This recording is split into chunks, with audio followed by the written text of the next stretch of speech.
మీ business ఏదైనా మీ ఊర్లో promotion చేయాలంటే అది సుమన్ టీవీతోనే సాధ్యం. ఇప్పుడే సంప్రదించండి. Welcome to Suman TV. దివంగత ముఖ్యమంత్రి వైఎస్ రాజశేఖర రెడ్డి తండ్రి, ఆపద్ధర్మ ముఖ్యమంత్రి వైఎస్ జగన్మోహన్ రెడ్డి తాత వైఎస్ రాజారెడ్డి హత్య గావింపబడి నేటికి 26 ఏళ్లు పూర్తయింది. వేముల మండల కేంద్రంలో వైఎస్ రాజారెడ్డి హత్య గావింపబడ్డాడు.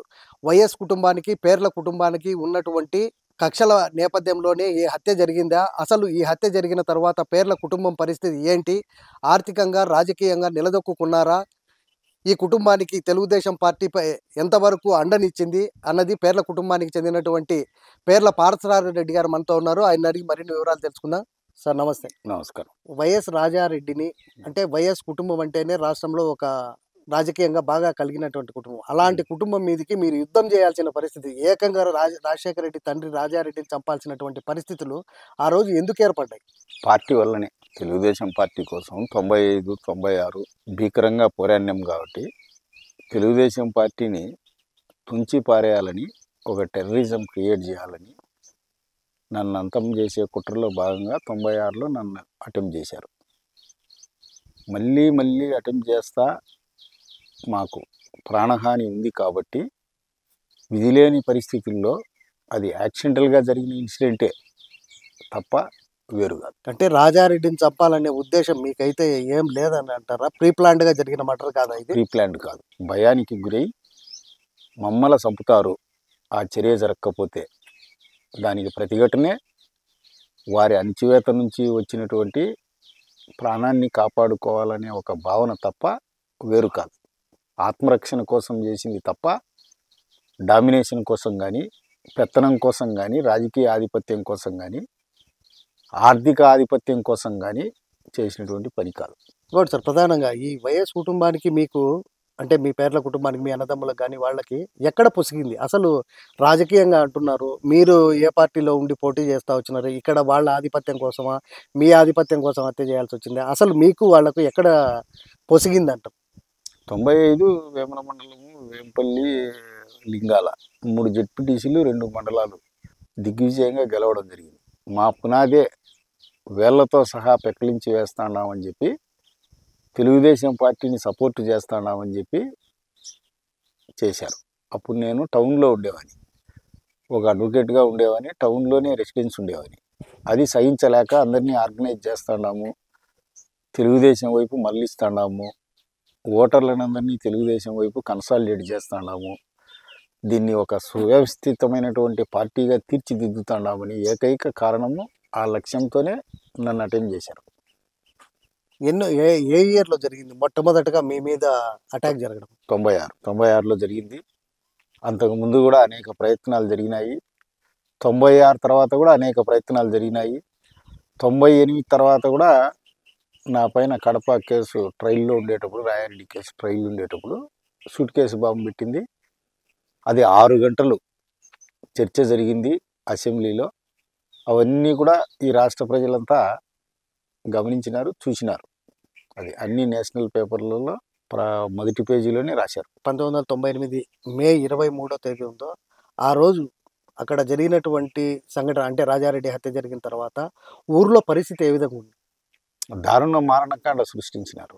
మా బ్రదర్ను మర్డర్ చేసినారు, మా ఇండ్లన్నీ భస్మీపటలం చేసినారు, కట్టుకునేదానికి బట్ట లేకుండా, తినేదానికి కూడా పిడికెడు గింజలు మిగిల్చకుండా కసాయిగా మా సహచరులయ్యి, అనుచరులయ్యి, మా బంధువులయ్యి ఇళ్ళన్నీ కాల్చారు. కాల్చిన తర్వాత కూడా మా బ్రదర్ను మర్డర్ చేశారు. ఆ కేసు, రాయారెడ్డి కేసు సుదీర్ఘ కాలం పాటు కడప కోర్టులోనే ట్రయల్ జరిగినాయి.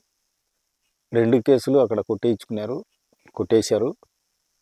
మళ్ళా గవర్నమెంట్ అప్పీల్ 2 కేసులు చేయకుండా రాయారెడ్డి కేసు మాత్రం అప్పీల్ చేసి మా తమ్ముని కేసు వదిలేశారు. అప్పుడు నేను ఆ విషయం తెలుసుకొని మా కేసు కూడా నేను ప్రైవేట్ అప్పీల్ చేశాను, మా బ్రదర్ కేసు.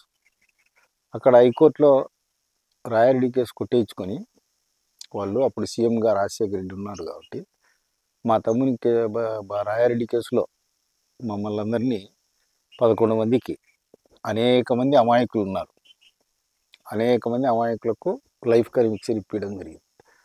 దాని తర్వాత సుప్రీంకోర్టుకు అప్పీల్ పోతే కూడా అదే జరిగింది. మాకు రాజశేఖర రెడ్డి చనిపోయే వరకు 6 సంవత్సరాలు అయిపోయినాక ఈవెన్ పెరోల్ కూడా లేదు.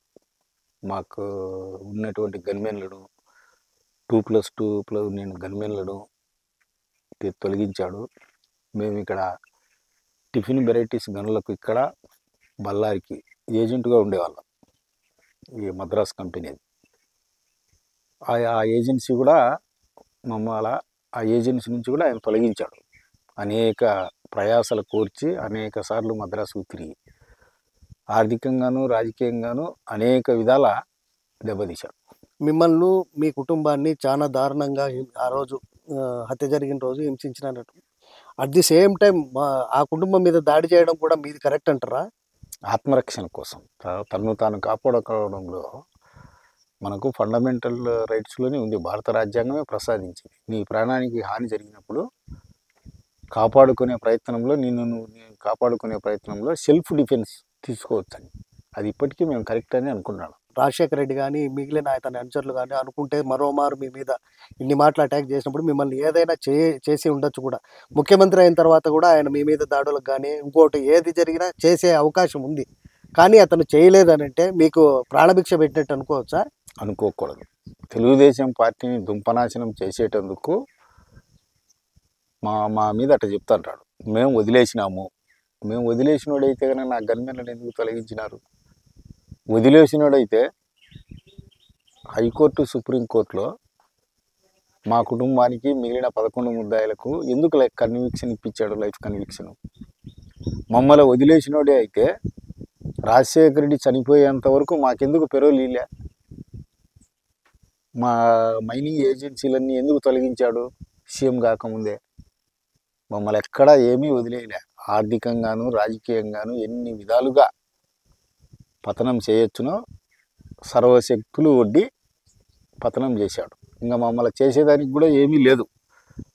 మమ్మల్ని తిరిగి అదే పరిస్థితి వచ్చిందంటే ఇప్పటికీ చెప్తాడా జగను, అప్పటికి వాళ్ళు ఉన్నారు, రాజశేఖర రెడ్డి, రాయారెడ్డి, వివేకానంద రెడ్డి, జగను ముద్దాయిలు, ఈసీ గంగిరెడ్డి. ఇప్పుడు కూడా మాకు ఏమి జరిగినా జగనే ముద్దాయి. మాకు ప్రాణహాని కూడా జగన్తోనే. మీరైతే వాళ్ళ జోలికి ఎట్టి పరిస్థితిలో పోరా? ఇంకా మేము ఇప్పటికీ పోము, అప్పటికీ పోము, ఇప్పటికీ పోము, రాబోయే రోజుల్లో పోము. మా జోలికి వచ్చినారంటే ప్రతిఘటన తప్పదు, సెల్ఫ్ డిఫెన్స్. రాజకీయంగా మాకు ప్రత్యర్థులు, అతనితో మాకు రాజకీయంగా శత్రుత్వం ఉంది, శత్రువుగానే పరిగణిస్తాం. అతని విధానాలను నరనరాన ద్వేషిస్తాం. ఆ నిరంకుశ విధానాలను ఎప్పటికీ సపోర్ట్ చేసే ప్రశ్నే ఉండదు. రాజారెడ్డిని చంపిన తర్వాత అంటే అప్పటికప్పుడు జరిగిన క్రమంలో వాళ్ళు మీ మీదకి ఇది చేశారు. ఇదంతా ఘటన జరిగిన తర్వాత కొంతమంది తెలియని వాళ్ళు కూడా జైలుకు పోయిన తర్వాత అరే మనం తప్పు చేశామని ఏమన్నా పశ్చాత్తాపడ్డారా? ఎవరు? మీరు. పశ్చాత్తాపడేదానికి అవకాశం కూడా లేదు. పెట్టింది వాళ్ళు కదా, పెట్టింది వాళ్ళు. అంటే 11 మంది జైలుకు అనవసరంగా పోయారు, మనం చేసిన దానివల్ల ఈ విధంగా తెలియని వాళ్ళు కూడా జైలుకు పోవాల్సి వచ్చింది, మనం తప్పు చేయబట్ట, మనం ఏమన్నా తప్పు చేసామా, తప్పు చేసింటేనే వీళ్ళు జైలుకు పోయారా అనే ఆలోచన ఏమైనా? అలాంటి ఫీలింగ్ ఎప్పుడూ కలగలే. వాళ్ళు తెలుగుదేశం పార్టీని నామరూపాలు లేకుండా చేయాలని అందులో సంబంధం లేని వాళ్ళను అనేక మందిని ఇరికించినారు. వాళ్ళ ధ్యేయం అది. ఇప్పుడు వాళ్ళు పట్టే కేసుల్లో ఏ ఒక్కరూ దోషులు లేరు. మీరు చేయాలనేది, రాజారెడ్డిని మీరు చంపాలనేది మీ ఉద్దేశం కాదు, పార్టీ కోసమే చేశారు మీరు. పార్టీ కోసమే, ఏం జరిగినా పార్టీ కోసమే. మాకెక్కడి నుంచి గైడ్ లైన్స్ లేవు రాయారెడ్డి జోలికి పొమ్మని కానీ వాళ్ళని దెబ్బతిమ్మని కానీ. మా ప్రాణానికి వచ్చింది పార్టీ కోసం, మేము పోరాడాల్సి వచ్చింది. పైనుంచి చంద్రబాబు నాయుడుకి కానీ ఎవరికే కానీ, అప్పుడుండే హోమ్ మినిస్టర్కి కానీ జిల్లా నాయకులకు కానీ ఏ ఒక్కరికి దీంతో ఎలాంటి లింకు లేదు, ఎలాంటి సంబంధము లేదు. అప్పుడు చెప్తాను, ఇప్పుడు చెప్తాను, ఇది యాక్సిడెంటల్. తాము కాపాడుకునేదానికి చేయాల్సింది వచ్చింది, చేసాం. అంటే గతంలో మీ మీద 1-2 మాటలు అటాక్ జరిగింది కాబట్టి భవిష్యత్తులో మరీ జరుగుతాయి, మా ప్రాణాలకు ముప్పు ఉంది అని ఒకే ఒక కారణంతోనే మీరు అతని మీదకి అటాక్ చేయాల్సి వచ్చింది. అంతే అంటారా? అంతే. ఇంత తెలుగుదేశం పార్టీ కోసం ఇన్ని త్యాగాలు చేశారు, మీ తమ్ముడిని పోగొట్టుకున్నారు, ఇల్లంతా నాశనమైంది, ఫ్యామిలీ ఎటంటే అట్లా తయారైపోయింది. ప్రస్తుతం మీ తెలుగుదేశం పార్టీ పార్థసారథి రెడ్డిని ఎంతవరకు అండదండలు ఇచ్చిందంటే ఏం చెప్తారు? నేనుండే పరిస్థితే తెలుపుతుంది నా పార్టీ నాకు ఎంత మాత్రం అండదండలు ఇచ్చింది అనేది. బీటెక్ రవి కావచ్చు, సతీష్ రెడ్డి, వీరి ఇరువురికి ఇచ్చినంతటువంటి స్థానం తెలుగుదేశం పార్టీలో పార్థసారథి రెడ్డికి ఇవ్వకపోవడానికి కారణం ఏంటి? అది పెద్ద ఆయన చంద్రబాబు నాయుడు గారిని అడగాలి. అంటే మీకు ఐడియా వస్తుంది కదా, నేను తప్పు చేశానా ఒప్పు చేశానా, అంటే హత్య చేసినంత మాత్రాన నా కుటుంబం పోగొట్టుకున్నంత మాత్రాన నేను పార్టీకి పనికిరానా అనేది మీరు ఏ పొద్దు చెప్పుకోలేదా?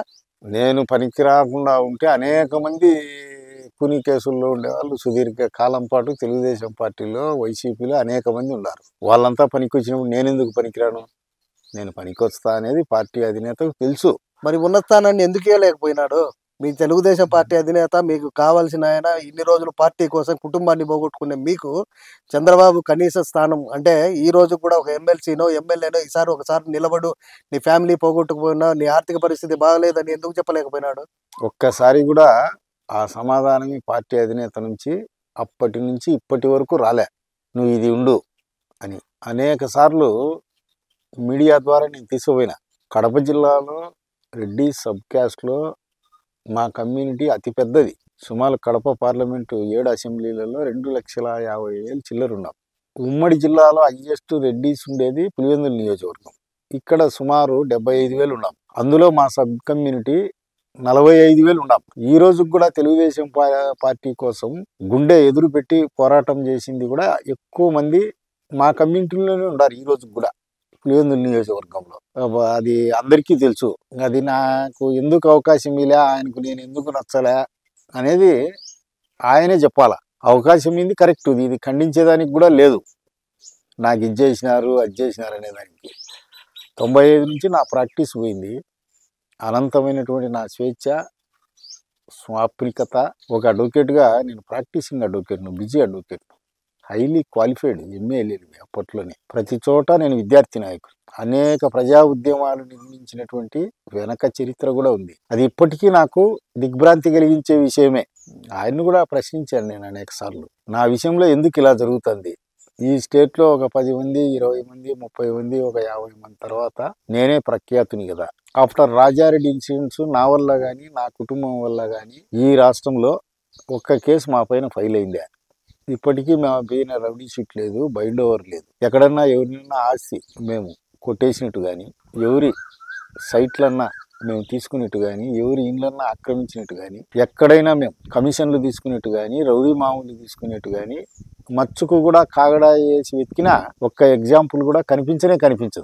ఇంత క్లీన్గా ఉండే పార్థసారథి రెడ్డికి తెలుగుదేశం పార్టీ అధినేత దగ్గరికి డైరెక్ట్గా వెళ్ళి, నా ఆర్థిక పరిస్థితి బాగలేదు, నా పరిస్థితి పార్టీలో ఏదో ఒక ఉన్నత స్థానాన్ని కల్పించి నన్ను ఆదుకోండి అని ఒక్కసారి కూడా చెప్పలేకపోయినాడా? కుటుంబాన్ని పోగొట్టుకున్నటువంటి వ్యక్తి అనేక సార్లు చూస్తాము, నిన్ను పొజిషన్లో పెడతాము అని చెప్పినాడు. ఏది నిజం కాలే. ఎందుకు అది ఎక్కడ డ్యామేజ్ అవుతుంది? అంటే మీ మీద లోకల్గా ఉండేటటువంటి నాయకులు ఏమన్నా అధినేత వద్ద మీకు చాడీలు చెప్పడం జరుగుతుందా, లేకపోతే ఆయనకే మీ మీద ఒక రకమైనటువంటి అభిప్రాయం ఉంది అనుకోవాలా? లోకల్గా ఉండే లీడర్లు నా పైన పితూరీలు చెప్తారనే దానికి మా అధినేత పుట్టింది రాయలసీమలో. కడప జిల్లా గురించి, పులివెందుల గురించి, ఇక్కడ గొడవల గురించి, ఇక్కడ రాజకీయ నేపథ్య పరిస్థితుల గురించి పరిపూర్ణంగా తెలిసినటువంటి వాడు. నా మీద ఇంకొకరు చెప్పరు, చెప్తే ఆయన వినడని నేను అనుకుంటాడా? ఆయనకు మనసులో ఏముందో. ఇప్పటి వరకు నాకు న్యాయం జరగలేదు కాబట్టి ఆయనకు తెలియదు ఏముంటుంది. ఆయనకు రాజశేఖర్ రెడ్డి ప్రత్యర్థి, ఆయన్ను ఓడించే, తెలుగుదేశం పార్టీని ఓడించి ఆయన సీఎం అయినాడు. 2014లో ఆయన కొడుకు జగన్ ఆయనతోనే పోటీ పడినాడు, ప్రతిపక్ష నాయకుడు, 67 సీట్లు వచ్చాయి. 2019తో ఆయనతోనే పోటీ పడినాడు, సీఎం అయినాడు 151 సీట్లతో. ఈ రోజు కూడా ఆయనతోనే పోటీ పడుతున్నాడు. ఆయన నియోజకవర్గానికి సంబంధించినోని, ఆ కుటుంబంతో ఢీకొట్టి పోరాటం చేసినోని. ఆయనకు నా ఆర్థిక పరిస్థితులు, నా రాజకీయ నేపథ్యము, నా ఎడ్యుకేషను అవన్నీ తెలియకుండా ఎట్లుంటాయి? మీ పార్టీలో ఇంతవరకు సతీష్ రెడ్డి కానీ గతంలో ఆయన ఉన్నప్పుడు కూడా పార్టీలో ఆయనకంటూ ఒక ప్రత్యేకమైన స్థానం ఉండేది. డెప్యూటీ చైర్పర్సన్గా ఒక క్యాబినెట్ హోదాని ఇచ్చారు. బీటెక్ రవి గారు కూడా ఎమ్మెల్యేగా పోటీ చేస్తున్నారు, ఎమ్మెల్సీగా కూడా ఆయన పనిచేసినారు. మరో వ్యక్తి భూమిరెడ్డి రాంగోపాల్ రెడ్డి. వీరందరిపైన పార్థసారథి రెడ్డి ఏమైనా తగ్గాడా? అంటే ఆర్థికంగా తగ్గిపోయినాడా, రాజకీయ స్పృహ లేదా, ప్రజల్లో బలం లేదా? ఏదో ఒక కారణం ఉంటుంది కదా అతని రాజకీయ ఎదుగుదలకు సరైన కారణం చూపలేదంటే? ఆర్థికంగా బలహీనం అంటే పార్టీ చేయలేదు కదా, పార్టీ చేయలే వాళ్ళంతా ఏమి ఉండే వాళ్ళంతా కానీ ఏమి పార్టీ నుంచి సహాయ సహకారాలతో సీట్లు వచ్చిన తర్వాత పార్టీ ఫండ్స్తో నిలవన్నీళ్ళు చేసిన వాళ్ళే, అది జగద్విదితం. అంతేగాని నా ఒక్కనికి అది వర్తించదు. ఎందుకో మరి ఆ చంద్రబాబు నాయుడు గారు చెప్పాలా, మాకు కూడా అది నామోషిగానే ఉంది. ఎంత ఎగిరెగిరి దంచినా అంతే కూలి, ఎగరకుండా దంచినా అంతే కూలి అని ఆయన మనసులో ఏముందో తెలియాల. ఇన్ని ఏళ్ళు సుదీర్ఘ కాలం పాటు రాజకీయాల్లో ఉండి 14 సంవత్సరాలు సీఎం చేసిన వాడు, ఒక 25 సంవత్సరాలు 22 సంవత్సరాలు అపోజిషన్లో ఉన్నాడు, సుదీర్ఘంగా పోరాటం చేసినాడు, అన్ని విషయాల్లో అన్ని రాజకీయ యుద్ధాల్లో ఆరితేరినటువంటి వ్యక్తి. మరి ఎందుకు ఆయనకు నా మీద కరుణ దయ కలగలేదో అది ఆయనే చెప్పాలి. నాకు కూడా అది బాధ ఉంది, అంతులేని బాధ ఉంది. ఒక పార్టీవాదిగానే కాదు, ఎప్పుడూ నేను బాధపడతా ఉంటా, ఎప్పుడూ అది తీరని వ్యధ. నిన్నటి వరకు పార్టీలో ఉండి వైసీపీ పార్టీకి పోయిన సతీష్ రెడ్డి వల్ల ఈ రోజు జరిగినటువంటి ఎన్నికలు, ఈ 2024 ఎన్నికల్లో తెలుగుదేశం పార్టీకి ఎంత దెబ్బ తగిలిందనంటే? ఖచ్చితంగా దెబ్బ తగిలింది. ఆయనను నిలబెట్టుకోవాలని కడ వరకు పోరాటం చేశాం. చంద్రబాబు నాయుడు గారు నోటీసుకు తీసుకుపోయినాం, లోకేష్ నోటీసుకు తీసుకుపోయినాం, అచ్చెన్నాయుడు గారు నోటీసుకు తీసుకుపోయినాం, అనేక వేదికల ద్వారా పార్టీ పెద్దలు వాళ్ళ దృష్టికి తీసుకుపోయాం. ఆయన నిలుపుకునేదానికి ప్రయత్నం చేశాం. ఆయన రిజైన్ ఇచ్చిన తర్వాత అందరినీ పిలిపించాడు. రిజైన్ ఇస్తానాడు అనేది మాకు తెలియదు, పోయాం. ఇట్లా రిజైన్ ఇస్తున్నాను అని చెప్పాడు. అప్పుడు నేను ఆ రోజు 3-4 మాట్లాడాం డయాస్ పైన. నేను ఒకటే చెప్పాను, 2 అవాంఛనీయమైనటువంటి పనులు చేశావు కాబట్టి నిన్ను నేను వదిలిపెట్టాల్సి వచ్చింది. 1995లో కలిసి మొదలుపెట్టినాం. మనమేమి అసెట్టుగా తెలుగుదేశం పార్టీలోకి పోయినాం, గెలుపుతో పోయినాం. నువ్వు నేను ఇద్దరం మొదలుపెట్టింది మనం, ముగించాల్సింది కూడా మనమే. నీ నిర్ణయం మార్చుకోకుండా పరిశీలించు అని ఆయనకు చెప్పాం. దాంతోపాటు ఇది కూడా చెప్పాను, నువ్వు వైసీపీ వైపు చూసినారంటే నీ వెంట రాలేము అని. ఆయన నిజాయితీగానే అందరినీ పిలిపించి చెప్పాడు. ఇన్నాళ్ళు మనం అందరం కలిసి ట్రావెల్ చేశాం, మీకు అందరికీ చెప్పడం కాబట్టి చెప్తాండా, నేను రిజైన్ ఇస్తాండా, నాకు గౌరవం లేదు పార్టీలో.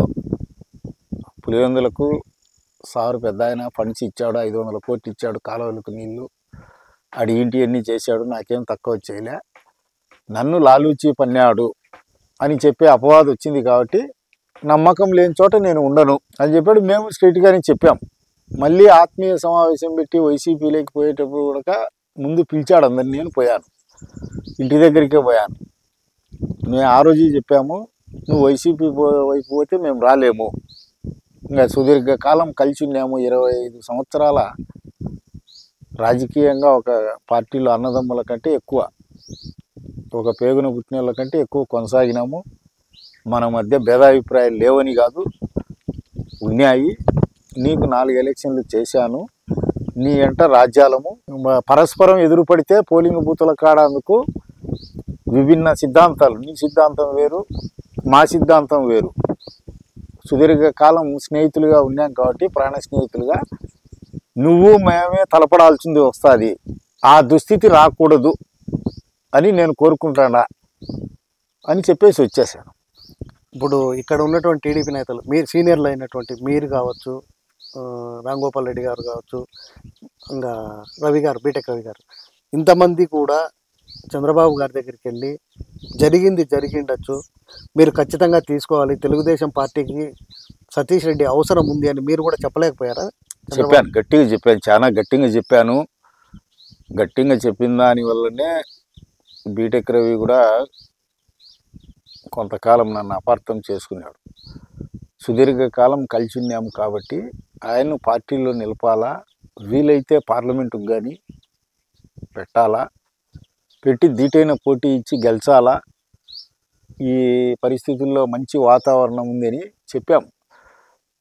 సార్, కొడుకు లాంటి వాడిని నీకు, తల్లి రొమ్ము గరుచుకొని పాలు తాగేటప్పుడు బిడ్డ పళ్ళు అప్పుడప్పుడు వచ్చాయి, ఆ పళ్ళతో తల్లి రొమ్ము కొరుకుతుంది. కొరికినప్పుడు తల్లి 2 దెబ్బలు లేస్తుంది వీపు పైన, కిల్లుమని అరుస్తాడు. మళ్ళా వాడు పాలు తాగుతుంటాడు. మళ్ళా తల్లి బిడ్డల సంబంధమే సార్, నాకు కానీ ఆయనకు కానీ తండ్రి వంటి వానివే. చూడండి, పిలిచి మాట్లాడి సెట్ చేయండి అని వింటాం. మిమ్మల్ని అనక ఎవరిని వింటాం? బాధ కలిగినప్పుడు తండ్రికి కనుక ఓపెన్గా చెప్పాను. ఇంకా ఆయన నువ్వే చూడు, ఇంకా నువ్వే పిలుచుకొని రా, అది ఇది అన్నాడు. అది నా డ్యూటీ కాదు. దానికి సముచితమైన వ్యక్తులు పార్టీలో ఉన్నారు, పెద్దలు. వాళ్ళ ద్వారా ఫోన్ చేసి పిలిపించుకొని మాట్లాడండి అని చెప్పాను నేను. అట్లా కలికిరిదికి మీటింగ్కి వచ్చినప్పుడు చెప్పాను, విజయవాడలో చెప్పాము, ఇంకా లోకేష్ బాబుతో చెప్పాము, అవన్నీ చెప్పాము. అదొక పీడకల. ఆయన్ను మమ్మల్ని ఇడిచిపెట్టిపోవడము, మేము ఆయన ఇడిచిపెట్టి ఇట కొనసాగాల్సి ఉండడము ఒక దురదృష్టకరమైనటువంటి సంఘటన. ఈ ఎన్నికలు ముగిసిపోయాయి. 2029 ఎన్నికలకు పేర్ల పార్థసారథి రెడ్డి తెలుగుదేశం పార్టీని నాకు ఎమ్మెల్యే టికెట్ కావాలని ఏమన్నా అడగబోతున్నాడా? ఆ ఆలోచన లేదు నాకు. విరక్తి కలిగింది ఒక విధంగా. చెప్పినా కదా ముందే, హిమాలయ పర్వతం అంత ఆశయాలతో, గౌరీ శంకర శిఖరం అంత ఉన్నతమైన ఆశయాలతో వచ్చాం రాజకీయాల్ని. చివరకు ఏమీ సాధించలేకపోయాం. ఆ బాధ బంగాళాఖాతంలో ఉండే అఘాతం కంటే లోతైంది. అది మానేది కాదు. నా జీవితం అంతా చివరి శ్వాస ఇడిసే వరకు నా మనస్సును దహించి వేస్తానే ఉంటుంది. ఆ ఆశ, ఆ కోరిక లేవు. సతీష్ రెడ్డి గారు పార్టీ మారినట్లే మీరు కూడా పార్టీ మారే అవకాశం ఏమన్నా ఉందా? పార్టీలో రాజకీయాల్లో శాశ్వత మిత్రులు, శాశ్వత శత్రువులు ఎవరు లేరు అని అంటారు కదా, ఆ విధంగా ఏమన్నా పార్థసారథి రెడ్డి కూడా పార్టీ మారే అవకాశాలు ముందు ముందు భవిష్యత్తులో ఏమన్నా ఉంటాయా? ఇటు సూర్యుడు అటు ఒడిచిన భూమి ఆకాశము ప్రతి ఒక్కరు, ఏ రాజకీయ నాయకుడైనా కూడా ఇదే మాట చెప్తారు. రకరకాలుగా వాళ్ళ భాష ఏ విధంగా ఉంటుందో ఆ విధంగా అన్ని రకాలుగా చెప్తారు. మీరు కూడా ఆ విధంగానే చెప్తున్నారు అనుకోవాలా? 95 నుంచి నాకు పార్టీ సరిపోక కూడా 2011 నుంచి 2019 వరకు సైలెంట్ గా నా ఇంటి దగ్గరనే ఉంది. ఆ రోజు కూడా నేను పార్టీ సభ్యత్వానికి రిజైన్ ఇవ్వలేదు. మాకు రెండే ఆప్షన్లు. ఈ రాష్ట్రంలో ఉండే ప్రతి ఒక్కరికి ఒకే ఆప్షన్ ఉంది. నచ్చితే ఉండొచ్చు, నచ్చకపోతే పోవచ్చు. మాకు ఆ ఆప్షన్ లేదు. ఉంటే తెలుగుదేశం ఉండాలి, లేదంటే ఇది ఉంది కదా, ఈ రావి చెట్టు, ఈ చెట్టు కింద కూర్చొని ఉండాలి. ఆ రెండు మించి లేదు నాకు. పార్టీ మారే ఉద్దేశం అంటూ ఎక్కడి నుంచి వస్తుంది? శత్రువుకు చూస్తా సరెండర్ కాలేం. మా వంశ చరిత్రకు, మా పోరాటానికి మాయని మచ్చ. ఎటు చూసినా వాళ్ళే ఉన్నారు, ఏ వైపు చూసినా వాళ్ళే ఉన్నారు. కాంగ్రెస్ పోదామా షర్మిల ఉంది, ఈ వైసీపీనే జగనే ఉన్నారు. ఇంకా బీజేపీ పోదామా, బీజేపీకి ఇంకా ముద్దల కొడుకుల మాదిరి నరేంద్ర మోడీ ఒళ్ళో కూర్చున్నాడు మనదాన. ఇంకా ఎట్లా ఏ వైపు పోవాలా? ఈ వైపు తప్ప, లేకుంటే ఇంటి దగ్గర ఉండాలి. మీ పార్టీ ప్రభుత్వాన్ని ఏర్పరచబోతుందా? 100కి 100 రూపాయలు, దానికి సందేహం లేదు. ఆ రోజు జగన్కి అయితే విధంగా చంద్రబాబు నాయుడు గవర్నమెంట్కి వ్యతిరేకంగా 151 సీట్లు వచ్చినాయో, ఈరోజు కూడా జగన్ గవర్నమెంట్కి వ్యతిరేకంగా 160కి పైబడే వస్తాయి. దానికి సందేహమే లేదు. ఇంకోటి, ఈ ప్రభుత్వం ఏర్పడిన వెంటనే చంద్రబాబును కలిసి మీకోసం కావచ్చు, మీ అభివృద్ధి కోసం ఏదైనా పార్టీ పదవి కావచ్చు, ఇంకోటి ఏదైనా కార్పొరేషన్లు కావచ్చు, ఇలాంటి వాటికి నాకంటూ ఒక హోదా, నాకంటూ నా ఆర్థిక పరిస్థితిని గమనించండి అని ఏమన్నా విజ్ఞప్తి చేయబోతాండ్రా? కలుస్తాము. విజ్ఞప్తి అది ఒకసారి కాదు కదా, కొన్ని వందల వేల సార్లు చేసినాము. మళ్ళా ఒకసారి చేస్తాం. ఈ రోజు కూడా గతంలో జరిగిన రాజారెడ్డి హత్య వ్యవహారానికి సంబంధించి ఈ రోజు కూడా మీకు ప్రాణహాని ఉందనే భావిస్తాండ్రా మీరు? అదంతా ఏం లేదు, నా జోలికి ఏం రాలేదు. నేను వాళ్ళ వైపు కన్నెత్తి చూడడంలే. పార్టీ పాలసీల ప్రకారం వాళ్ళను ప్రతిఘటిస్తుంట, అదేం లేదు. ఈ ఫ్యాక్షన్ నేపథ్యం ఉన్నటువంటి మీరు ఫ్యాక్షన్లు ఎంతో చూశారు. కుటుంబాన్ని కోల్పోయారు, ఆర్థికంగా చితికిపోయారు, పార్టీలలో కూడా అన్ని రకాలుగా కూడా వెనకబడ్డారు. ఫ్యాక్షన్ ఎంచుకునే వాళ్ళు కావచ్చు, అనుకోకుండా వెళ్ళే వాళ్ళకు మీరు ఏం చెప్తారని అంటే, అది నరకప్రాయం. అంటే విధిలేని పరిస్థితుల్లో మన ప్రాణం పోతుంది అన్నప్పుడు పోరాడకుండా ఉంటే పిరికి పందలా జీవించేదానికంటే పోరాడి సచ్చేది మేలు. ఆ ప్రయత్నంలో దీన్ని ఫ్యాక్షన్ అనుకునేదానికి లేదు. ఇప్పుడు ఒక జంతువు కూడా తనకు ప్రాణహాని కలిగితే భీకరంగా పోరాడుతుంది. మనిషిగా ఉండి తన ప్రాణం పోగొట్టుకునేటప్పుడు, అన్యాయంగా చంపి దుర్మార్గంగా చంపుతామన్నప్పుడు ప్రతిఘటించకపోతే వాడు నా దృష్టిలో మనిషే కాదు, బతుకునే జీవోత్సవం. ఆ పిరికి పందగా జీవించే బతుకు అవసరంలే. పోరాడాల్సిందే అట్లా వచ్చినప్పుడు. అది ఫ్యాక్షన్గా తీసుకోకూడదు. కొన్ని హ్యాబిచువల్గా నిరంతరాయంగా కొట్లాడుకుంటా, చంపుకుంటా ఇవన్నీ ఉంటాయి చూడండి, దట్ ఈస్ ద ఫ్యాక్షన్. ఇది యాక్సిడెంట్గా అన్యాయాన్ని, అక్రమాన్ని, దౌర్జన్యాన్ని ప్రతిఘటించడమే అవుతుంది తప్ప ఇది వేరు కాదు. మళ్ళీ ఏం జరగలేదు కదా. నేను ఫ్యాక్షనిస్ట్ అనేదానికి 96 తర్వాత కానీ 98 తర్వాత కానీ ఏవైనా ఇన్సిడెంట్ జరిగింటే, నా వల్ల మర్డర్లు జరిగింటేనో, మర్డర్ కేసుల్లో నేను ముద్దాయిలుగా ఉంటేనో, ఇంకొకటే నన్ను ఫ్యాక్షనిస్ట్గా పోల్చొచ్చు. ఎక్కడా లేదు కదా, నాకు ఆ నేపథ్యమే లేదు కదా. ఈవెన్ ఎనీ పోలీస్ ఆఫీసర్లు పై నుంచి కింద ఇక్కడ పనిచేసిన ఎస్పీలను కానీ, ఈ స్టేట్లో ఉండే ఐజీలను కానీ, రిటైర్ అయిన వాళ్ళని కానీ, ఇప్పుడు ఉండే వాళ్ళని కానీ ఎవరినైనా అడగండి. కానిస్టేబుల్ నుంచి డిఐజీ వరకు నేను ఎలాంటి వారినో చెప్తాను. ఈవెన్ వాళ్ళనైనా చెప్పొచ్చు, వైసీపీలో ఏ ఒక్కరైనా ఇతను ఫ్యాక్షనిస్టు దుర్మార్గుడు అని చెప్తే నేను ఫ్యాక్షనిస్ట్ని ఒప్పుకుంటా. యాక్సిడెంటల్ వాళ్ళు కూడా ఒప్పుకుంటారు. అది తన జోలికి పోయినారు, తను సేవ్ అయ్యేదానికి ఈ పని చేసినాడు అని. మొత్తానికైతే కన్నా ఫ్యాక్షన్ వద్దనే, వద్దు, శాంతిగా జీవించడము కరెక్ట్. చట్టబద్ధమైనటువంటి పద్ధతులకు లోబడి వాడు వైసీపీ వాడు కానీ, తెలుగుదేశం పార్టీ వాడు కానీ ప్రశాంతంగా జీవించడమే, భారత రాజ్యాంగాన్ని గౌరవించడమే ప్రతి ఒక్కరి పవిత్రమైనటువంటి కర్తవ్యం. ఎంతటి వాడైనా ఏదో ఒక రోజు పోలీస్ స్టేషన్కి పోవాల్సిందే, పోలీసులతో రక్షణ పొందాల్సిందే. ప్రతి ఒక్కరూ పోలీసు వ్యవస్థను గౌరవిస్తా, కోర్టును గౌరవిస్తా, దానికి అనుగుణ్యంగా జీవించినారంటే సమాజం సుఖశాంతులతో ఉంటుంది, సమాజానికి భద్రత ఉంటుంది, ప్రజలకు కూడా భద్రత ఉంటుంది. ఏదో తాను డామినేషన్ చేయాలా అని దౌర్జన్యానికి పాల్పడితే దానికే బలవుతారు. పాము మంత్రం వేసేవాడు పాము కాటికే గురవుతాడు. అది చరిత్ర 100 సార్లు చెప్పింది, చెప్తానే ఉంది. ఈ మనుషులు మాత్రం అది అర్థం చేసుకోవడంలే. వైఎస్ రాజారెడ్డి హత్యకు సంబంధించి అది యాక్సిడెంటల్గా జరిగిందే తప్ప కావాలని ఉద్దేశపూర్వకంగా వైఎస్ రాజారెడ్డిని చంపాల్సిన అవసరం తమ కుటుంబంపై లేదని, అప్పటికే తనపై 2 మాటలు అత్యాయత్నం జరగడంతోనే తాను కూడా తన ప్రాణాన్ని కాపాడుకునేందుకే ఈ విధంగా చేయాల్సి వచ్చిందని కూడా పార్థసారథి చెప్పడం జరుగుతుంది.